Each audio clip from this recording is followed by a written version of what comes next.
Controversy between the lines, reporter Emma Jamil and John Pay find the latest on the district's books causing conflict. Talk about going green. Learn about how the Environmental Club is keeping Milburn Park clean. A local animal hospital has been struggling during COVID but is looking on the positive side. Stay tuned to find out more. This week's HOSA Health Minute, your top 3 things, plus a new pack chat where the hosts shared their thoughts on a sexist comment made about Taylor Swift and the Texas governor ending the statewide mask mandate. Turn it up because the Wolfcast starts now.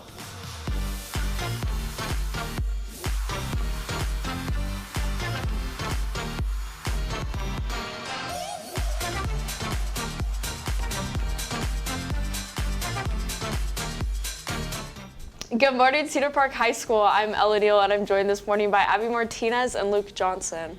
So, guys, what do you guys think makes something or controversial? Do you think it's maybe expletive words or maybe the topic matter of the book? I think it might just be the topics and maybe what they're putting in books now. I think it's a lot more stuff that's happening and they just want to teach more kids about it. So I think. But I definitely think it's interesting, because you read a book in every English class. So yeah, I definitely think that this is kind of relevant to us.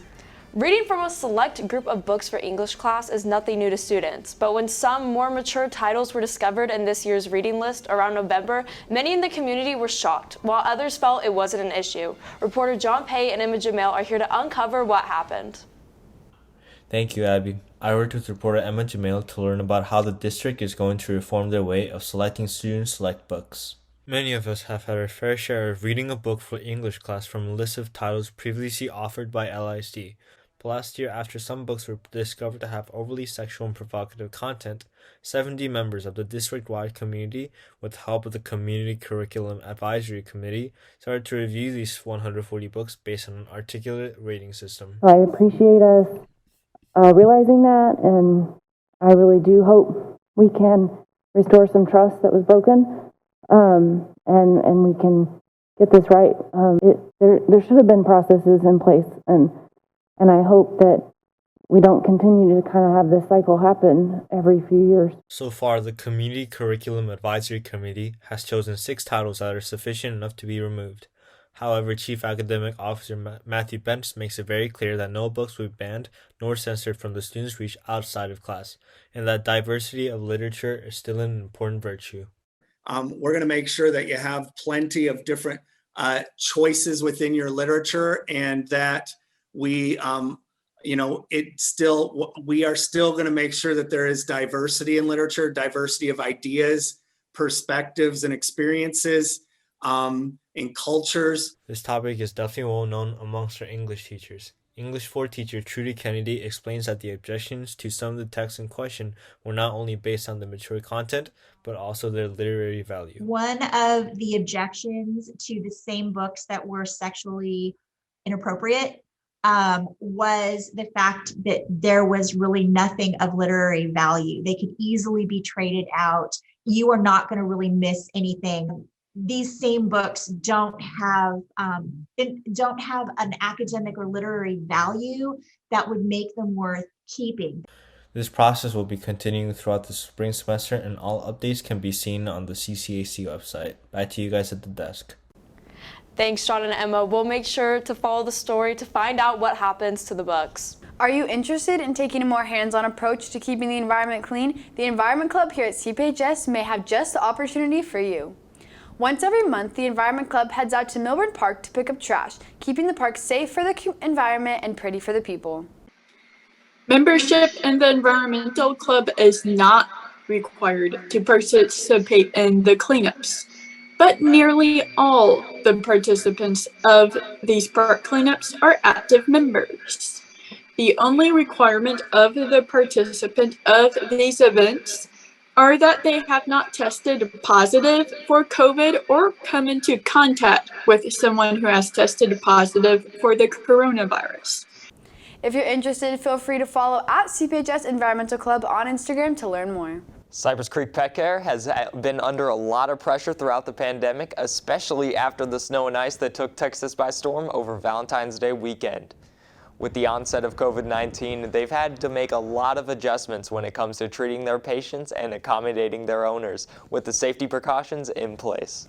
We do not have to have clients in the building in order to appropriately take care of the patients and do what we need to do with the patients. And so that is the biggest way of how we are protecting ourselves and our staff from any potential contamination coming into the building at this time. If you have a pet and would like to support a local business, visit their website at cypresscreekpetcare.com. Up next, Preston has got our top 3 things. Preston.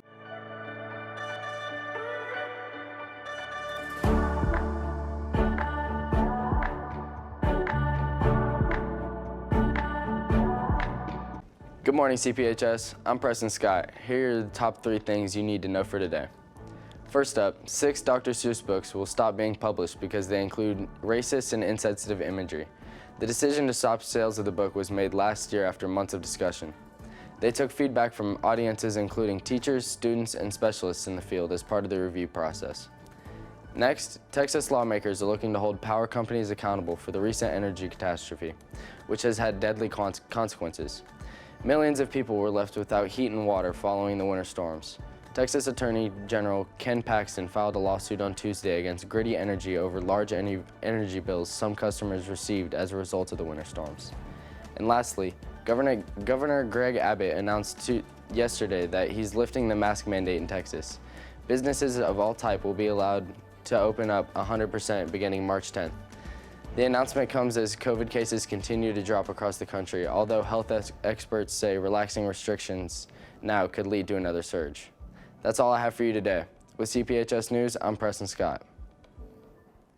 Thanks, Preston. Now, looking for a job? Madeline Roberts has the listings of what's hiring right now. First up, if you're looking for a job where you can make coffee, or maybe you're in culinary, Tour Le Jour's Bakery is looking for a cashier and barista. You could get paid $9 to $11 an hour with tip income for part-time work. The shifts are flexible and you will have to go through at least 2 weeks of training. But if you love to drive or are a member of the golf team, the Avery Ranch Golf Club is looking for a golf cart attendant. You would attend to all of the needs for golf carts, such as stocking supplies, filling the gas tanks, and helping out at tournaments. A driver's license is required and you would need to have a somewhat flexible schedule. Lastly, if you love working with kids or you're looking to go into child education, the YMCA of Greater Williamson County is looking for a teen zone counselor. This is the job for you if you're a fun, energetic, and creative person. You will need to be a good communicator, problem solver, and are able to engage with children from 7 to 12 years old. Thanks, Madeline. Finally, let's go to HOSA for this week's HOSA Health Minute. Pfizer, Moderna, and Johnson & Johnson are the 3 options for the COVID vaccine in the United States thus far. These 3 vaccines are RNA vaccines, meaning that the non-living virus will alter your RNA to create antibodies. It will not damage your RNA. While the vaccine comes from 3 different companies, they are all biologically similar and equally safe.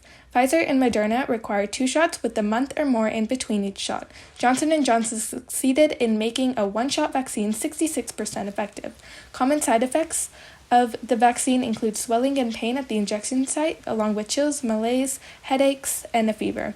Though more research still needs to be done, your body will contain antibodies within a month of your 2nd shot. That's all we have for today, but stay tuned for an all-new Pack Chat. Make sure you keep up with all of our content, so head over to our YouTube at CPHS News. You can also follow at CPHS_sports for more sports content. Check out the Wolfcast on Friday for a new 2 Spotlight, the top 3 things, and an all-new sports report. Thanks for taking time to join us this morning. With CPHS News, I'm Luke Johnson. I'm Abby Martinez. And I'm Ella Neal. Remember to make it a great day or not, the choice is yours.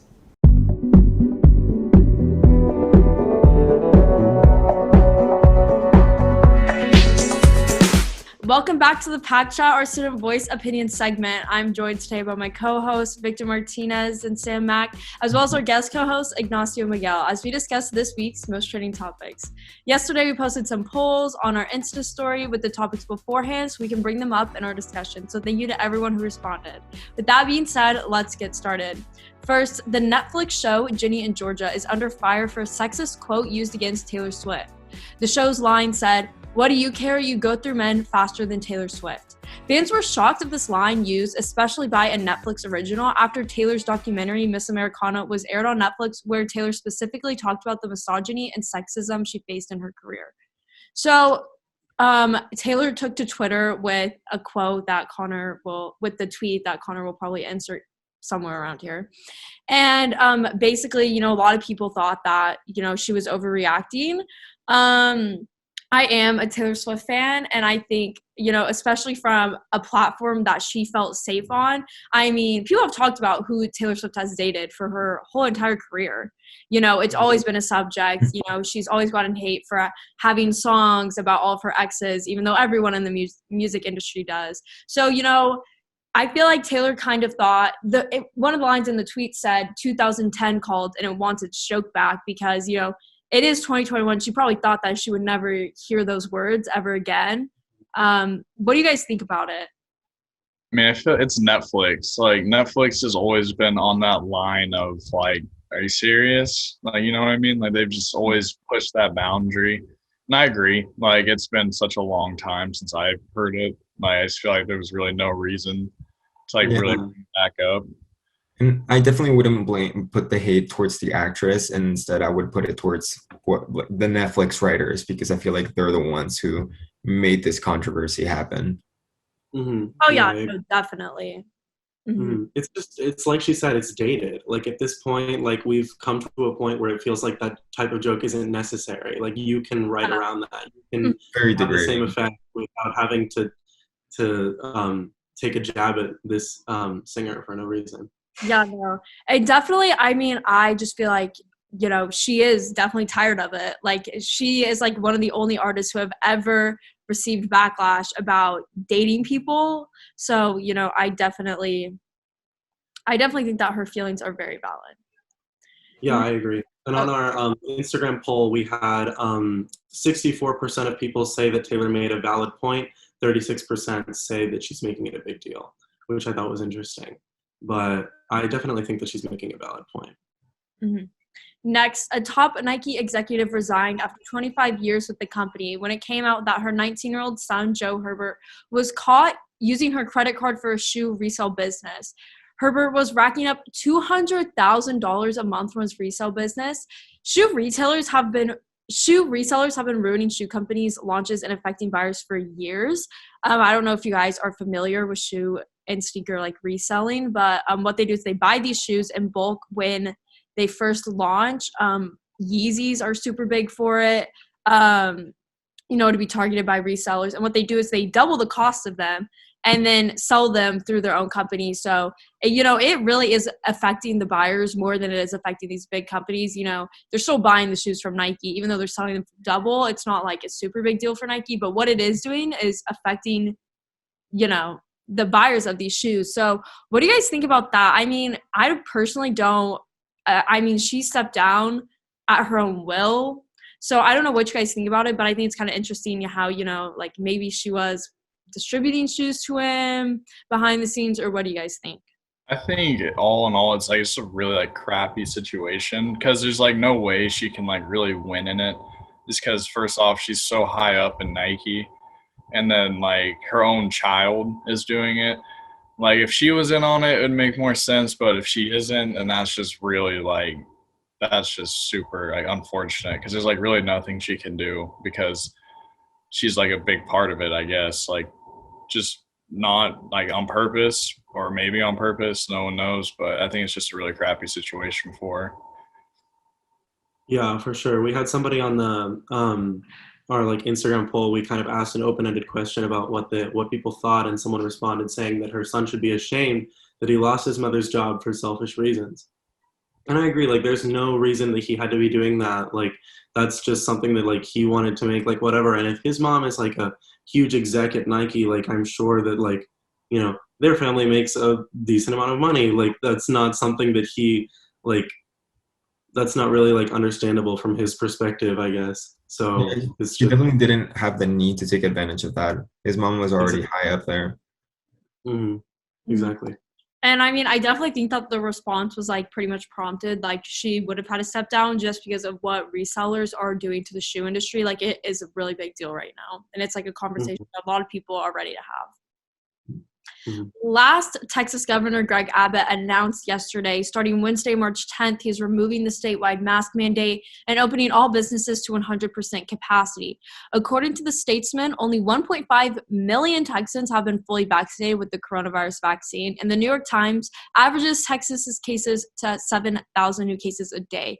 Abbott said even with these restrictions being lifted, he still warns Texans on remaining safe and staying cautious. It's clear from the recoveries, from the vaccinations, from the reduced hospitalizations, and from the safe practices that Texans are using, that state mandates are no longer needed. I mean, what do you guys think about this? I saw something on Instagram yesterday that I feel like kind of explains how most people are feeling about this subject, which is at some point in time, we were all thinking about when we would, hear about that new normal headline. When are we going to go back to the new normal? And so I think that that's why, first of all, it's so shocking is because it is that new normal headline that, going back. And also it's just kind of the circumstances surrounding going back to normal is not the best. People aren't, fully ready to go back to normal because, we're not doing amazing in vaccines and whatnot. So, I mean, what do you guys think about this? I'm torn. I'm really torn between it because I think for kids like our age, it's really not a big deal. Us walking around with no mask, but there's always that transitive property where even if we do get it, you could always give someone who could give it to someone older, which is always a scary concept. But I feel it's kind of either now or never because it really just doesn't really have doesn't look like it's gonna slow down really because it's every day there's something new oh, someone just got the coronavirus in your area, every day. So I feel even with the restrictions not much is changing really. Yeah, and while it's true that there is vaccines are definitely going to be more widely available, a lot of conservatives don't trust the vaccines and definitely won't take them. And so we have to keep that in mind, and we have to keep in mind that it shouldn't be really up to us since we're not really affecting just ourselves, we're affecting the people around us. Yeah, I just my question is it's why now? Why we right now are on a really steady uphill slope of vaccinations and everything, and we're on a steady downhill slope of cases. But I just feel it's not enough. By the rules for both the Moderna and the Pfizer vaccine is that they become effective about 2 weeks after you take the second dose. So 2 weeks before March 10th, there were 5.3% of people vaccinated or something like that. And it's 5.3% of the people having a medically insured immunity to COVID, I just feel isn't enough to say that people don't have to wear masks anymore, people don't have to, or we can reopen businesses to 100% capacity, which is just a lot of people in a compact space, especially if you think of a restaurant.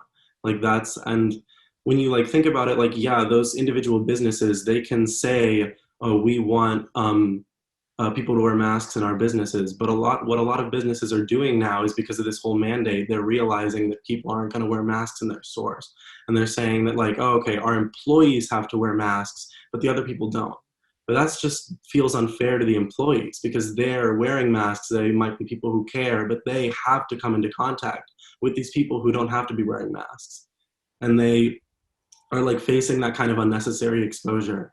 And it just feels we're jumping into something because we really want it to be over, but it's not yet. But it feels it's we're on the downhill slope, and it's just why do we have to make jumps now? That's my perspective on it, I guess. That's a good point, Victor. I like that comment that, it's something that people wish is over, but it's not yet. And so we're jumping into it a little too soon. Yeah. And that's all we have for today. Remember to Wolfpack, there's always time to chat.